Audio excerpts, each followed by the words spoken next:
આપણને ખબર નહોતી, પરંતુ ઓપરેશન સિંધુની શરૂઆત 6 મેથી થઈ હતી. મોદી સરકારે પાકિસ્તાન પર 5 પ્રતિબંધ લગાવીને ઓપરેશન સિંધુની શુભ શરૂઆત કરી હતી. તેમાંનો એક પ્રતિબંધ સિંધુ જળ સમझौता પણ હતો. ત્યારે વિપક્ષ અને ટુકડે ટુકડે ગેંગ એવું કહેતા હતા કે મોદી સિંધુ નદીનું પાણી ક્યાં સાચવશે, આ પાણીનો સંગ્રહ કરવા 15થી 20 વર્ષ લાગશે, આવા પ્રતિબંધથી પાકિસ્તાનનું રૂવાડું પણ નહીં ફરકે, મોદીને 56 ઇંચની છાતી નથી, મોદી સરકારથી પાપડ નહીં ભાંગે, વગેરે વગેરે. કેટલાક તો વળી આયન લેડી ઇન્દિરા ગાંધીને વચ્ચે લાવ્યા.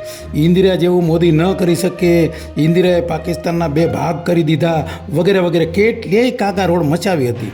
પરંતુ મિત્રો, ઇન્દિરાએ 14 દિવસ યુદ્ધ કરીને લખલૂટ ખર્ચના ભોગે પાકિસ્તાનના 2 ભાગ કરી દીધા.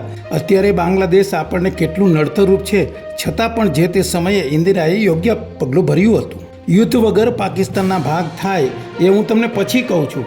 પરંતુ હાલ 7મી, 8મી અને 9મી મેએ મોદી સરકારે ઓપરેશન સિંદૂર દ્વારા એક્શન લઈને પાકિસ્તાનને તહસ નહસ કરી નાખ્યું હતું. છતાં પણ પીડીપીની મહેબૂબા મુફ્તી ઓપરેશન સિંધુને 0 માર્ક્સ આપે છે અને ભારતને નુકસાન થયું હોય તેવું બતાવે છે. બોલો, કોંગ્રેસી પ્રમુખ ખડગે સાહેબ ઓપરેશન સિંદૂરમાં હિન્દુસ્તાન સાથે દુનિયાનો કોઈ દેશ નહોતો એવો દાવો કરે છે. એલા ખડગે સાહેબને કોઈક બતાવો. Russia, Japan, Australia, Israel, France, Germany, UK વગેરે 114 દેશો ભારત સાથે ખભે ખભો મિલાવીને ઊભા હતા. ખરગે સાહેબને કદાચ ઉંમરની અસર થતી હોય તેમ એકની એક વાત પકડી રાખી કે સીઝ ફાયરમાં ત્રીજો દેશ કેમ આવ્યો. તો સલમાન ખુરશીદ સાહેબે કહ્યું કે સીઝ ફાયરમાં કોઈ ત્રીજો દેશની એન્ટ્રી થઈ નથી. ભારતના લોકો નહીં પણ કોંગ્રેસ પહેલાં નક્કી કરશે કે સાચો સવાલ કયો પૂછવો. વળી રાહુલ બાબા અને પવન ખેરા સાહેબની વાત તો સાવ નિરાળી જ છે. રાહુલ બાબા એકની એક વાત પકડીને પૂછે છે કે ઓપરેશન સિંદૂરમાં ભારત સરકારે રાફેલ વિમાનો કેટલા ગુમાવ્યા. એટલે જ પાકિસ્તાનની ચેનલ અને મીડિયામાં રાહુલ બાબા અત્યારે ટોપ પર છે.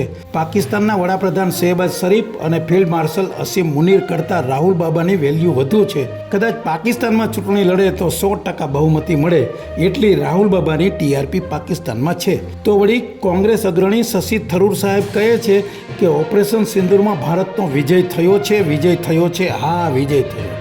ઓપરેશન સિંદૂરમાં ભારતે પાકિસ્તાનમાં 9 આતંકી અડાઓ અને 11 એરબેઝની સફાઈ કરી નાખી, એ હકીકત છે.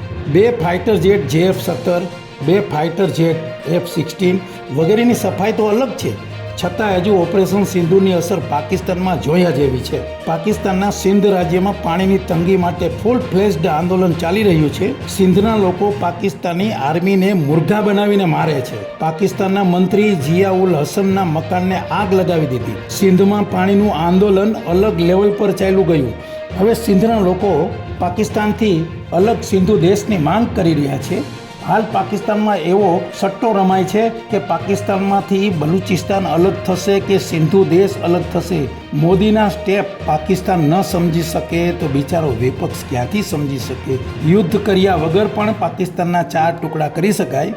ક્રિકેટની ભાષામાં કહેવું હોય તો વ્હાઇટ બોલમાં છગ્ગો અશક્ય છે, છતાં મોદી સરકારે વ્હાઇટ બોલમાં છગ્ગો લગાવ્યો કહેવાય.